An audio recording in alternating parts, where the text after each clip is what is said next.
It's time for one of your daily prayers. You raise your hands, get in the zone, you're focused. Until you're not. Suddenly you're thinking about, what's for dinner? What's the next Marvel movie coming out? I should really stop procrastinating. When am I going to get married?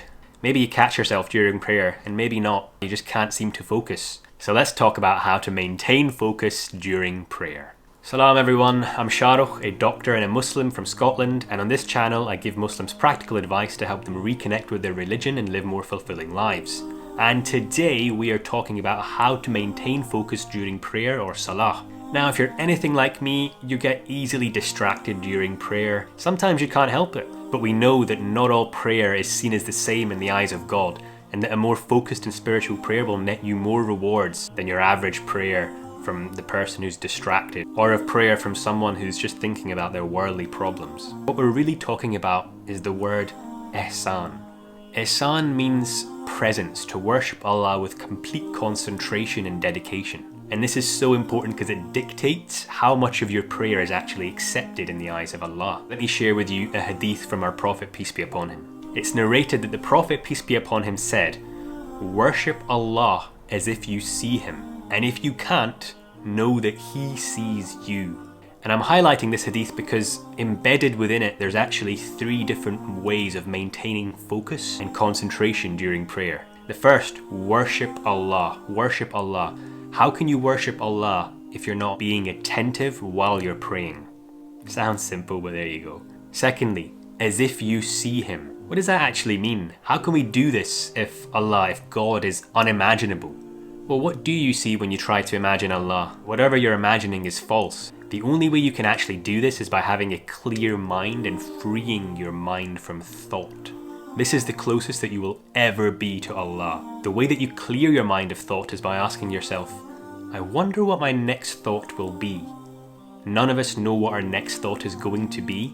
And so asking yourself this question, this clears your mind and helps you focus on the actual prayer. And finally, know that he sees you. Know that Allah is watching you, and just thinking about that concept that you're being watched from Allah, watched by God, if you really think about that, that kind of makes you introspective. It makes you really self-conscious of what you're actually doing. It makes you think about how each of your limbs are moving, where your hands are going, how your feet are positioned. That level of self-consciousness helps you maintain ihsan, or presence in the prayer. We're not human beings having a spiritual moment. We are simply spiritual beings.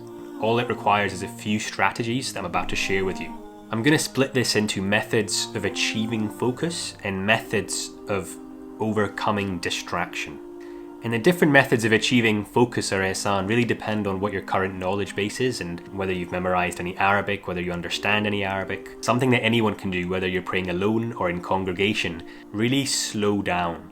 Instead of rushing through prayer, desperately trying to finish it in as record fast time as possible to try and get away so you can get back to the PlayStation or your food or whatever it is. Be aware of how your body is moving, how your limbs are moving as you change posture and position. Try to make those movements as perfect as you can. When you catch yourself rushing, just pause for a moment.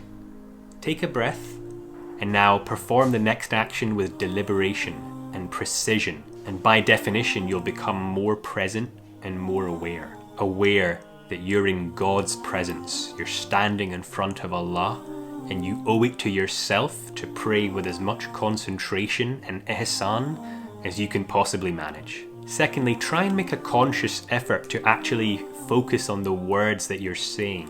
All the words you're reciting are from the Quran. They're about the majesty of Allah, the stories of his prophets, asking for forgiveness and guidance and truth, that this life is temporary and is just a preparation for the next life.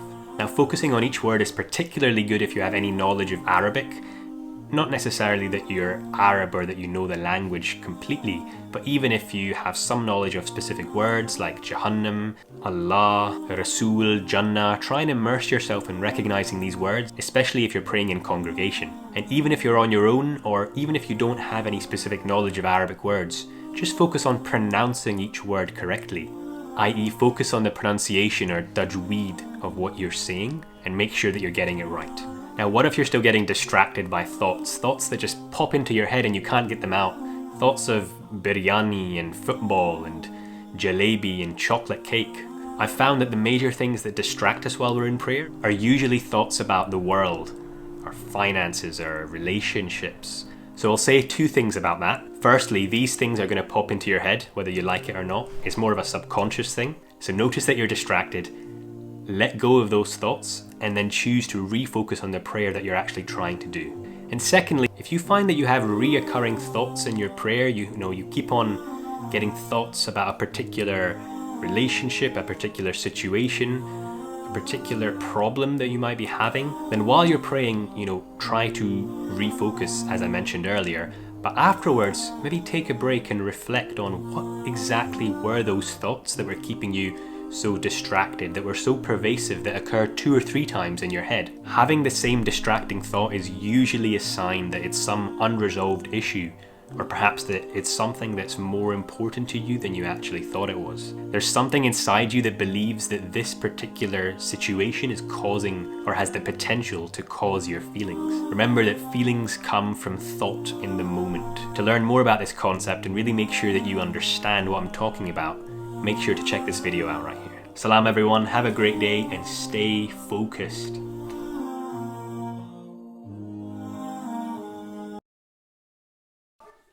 Ah!